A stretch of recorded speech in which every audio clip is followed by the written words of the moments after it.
Eddie's truck. Where's Eddie's truck? Right there. That white thing? Yeah, who's in it? That's mine and Eddie's work truck.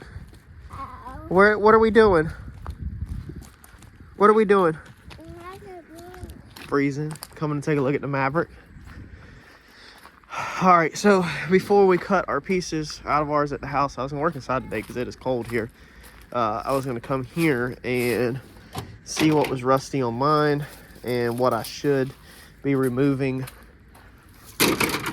off of mine and what I should not be removing off of mine, seeing where my structure's at. So yeah, that's what me and Harper are here doing. Are you cold? Yeah. It's a little chilly. This is ours. Remember this red Maverick from the house? This is one of my parts cars. Oh man, just you haven't seen this. It's been on the channel about a year ago. It's got some rust. Cause it just is. Wanted to check a couple things out while I was here to see how rusty the trans tunnel is. I know it's rusted in that hole. That's pretty rusty. Top of the cow's still good.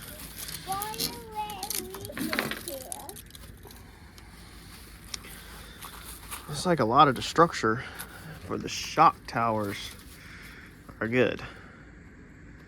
So I think we could take mine all the way to where the hinges go at the car and then use that to line up off of. So we can take a lot of like this and then cut this back.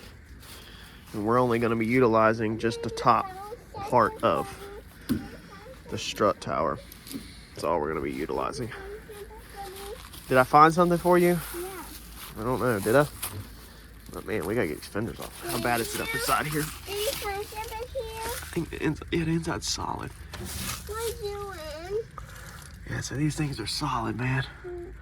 All we got to do is get them cut out. Get mine prepped and then get these cut out tomorrow. Today's Sunday. Tomorrow's Monday. Did you find something for me? I didn't find nothing for you right now. And then I think we will also possibly cut some of the firewall out of this and patch this firewall to put into my car, possibly to put my firewall back, possibly, if I don't just build a smooth piece from it. All right, we only have 25 inches between the factory shock towers, so pretty sure. What, Harper? We're gonna grab the label maker and then hit the house. 25 inches between the factory shock towers, so I think what we're gonna do, okay, go measure something. I think what we're gonna do is just cut the hats out of it. On our spread of our shock towers, we got 25 inches. That's it. It is really freaking small. So to put it in perspective, let's see here. 25 inches on this car is pretty much inside the frame rail, inside the frame rail. So it's like this. So it is really far in there. Our motor spread on the heads, where can we get a good measurement? Is pretty much 29 inches. 29 inches. So 29 inches is pretty much center of frame rail to center of frame rail. So what we're gonna have to do, or what we're gonna do, we want to keep this thing as close as we can to factory suspension, but we're just gonna have to just cheat the shock mounts just a little. So what we'll do is we will get the motor set in there and get the suspension back on it, A-arms in it and everything. And then the shock mounts will be the last thing we build, basically off of the shocks, and where they need to fall. So I need to go ahead and get a set of shocks. And we will keep them as close to the factory 25 as we can get. The motor may sit low enough, but no, I don't know. I don't want them to get in the way too much of pulling the motor out, but then I don't want them to be too cheated. I want them back as close as possible, just because I just want them to, just pure T want them to be as close as possible. So we're gonna get this top bar out definitely we'll get this one out, and then we will get this out right here on this factory point and get this little top piece of metal out right here. And then I think we will leave everything else. We'll leave this upper cap and all that, because I don't think we're gonna be taking that and putting that in, I don't think. All right, so if you remember in the first video, make this light stop wigging out, I had a yellow wire that was loose in there that I had no clue what it went through in the inputs because of my poor labeling and lack of labeling. We just figured that out. There's the yellow wire, just pulled it out. This was originally our coolant PSI sensor, so I just labeled it because the radiator is currently rear mounted and the sensor is still there. It just needs to be ran. I hadn't moved the wire. That's one thing I wanted to do, and I haven't done it yet. So I just completely went and pulled it all the way out, get it out of the car because we don't need it right now. The car runs without it, and we'll put the car back together without it. And then when we get some free time, we will go back and add it to the car. But this is the reason why this is so important. So I'm just going through here, and being we are not working on anything up front right now, there's always something else you can do. Trust me, the thought is in the back of my head to go inside and sit down, but I know that's just the laziness trying to slowly creep in on me, and I'm trying to keep the laziness out. So what I'm doing is I'm going through using the label maker.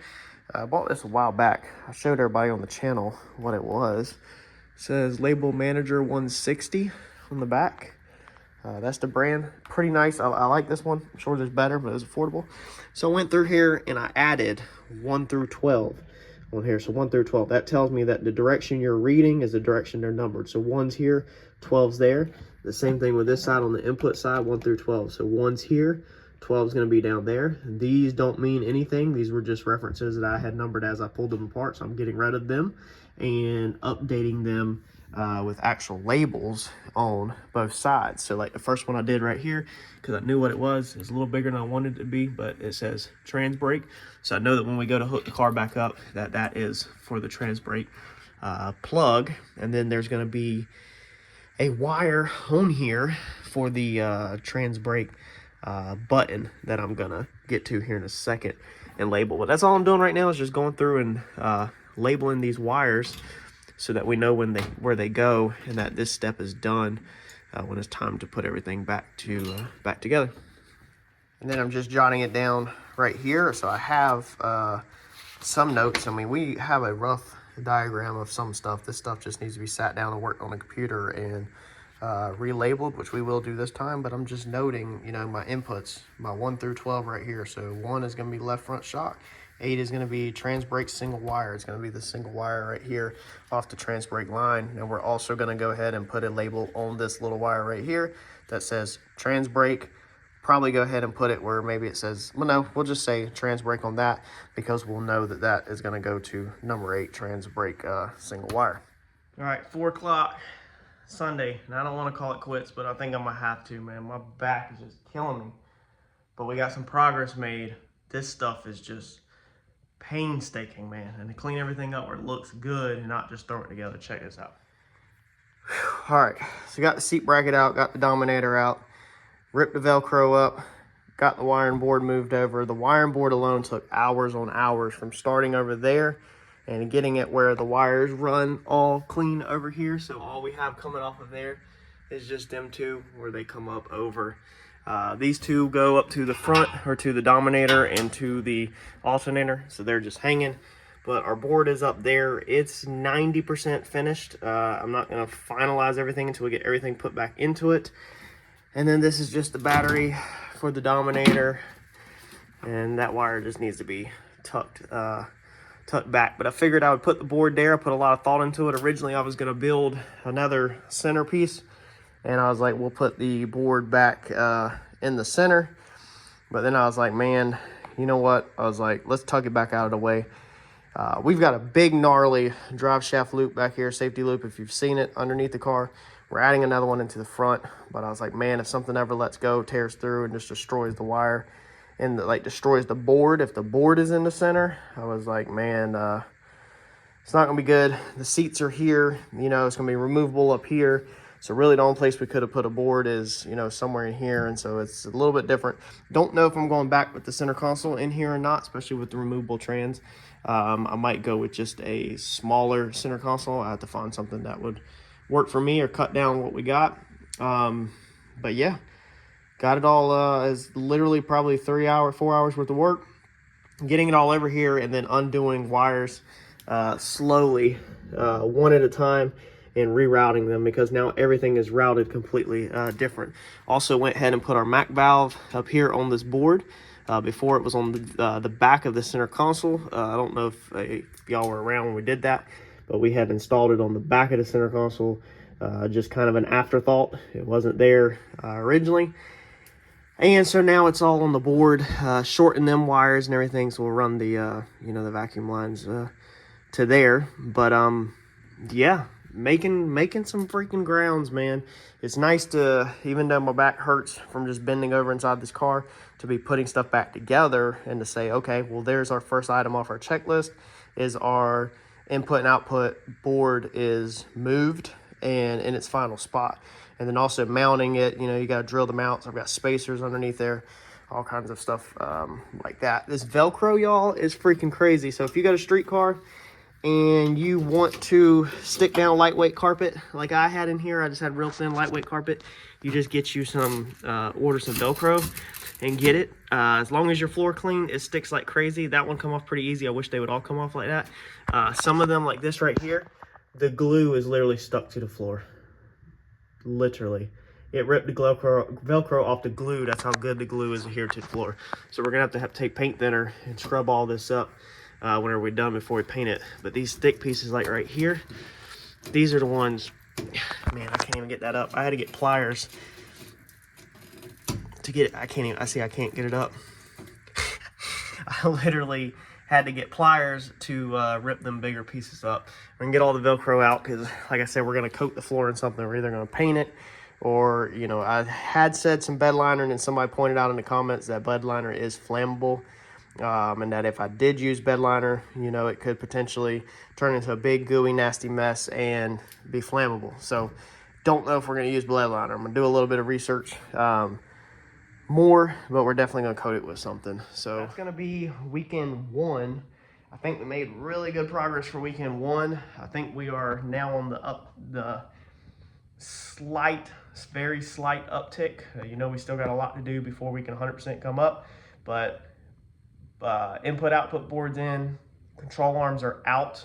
We'll get them over to Uncle Mike tomorrow so he can start changing the Heim joints and everything over. And we'll be waiting for parts this week, literally waiting for parts. We'll get the hats cut out of the other red Maverick this week. And man, I'm excited. I'm ready to get this thing back together, y'all. Smash that like button for me. Continue to let me know how you feel about this. Let me know if you have any advice. Thanks.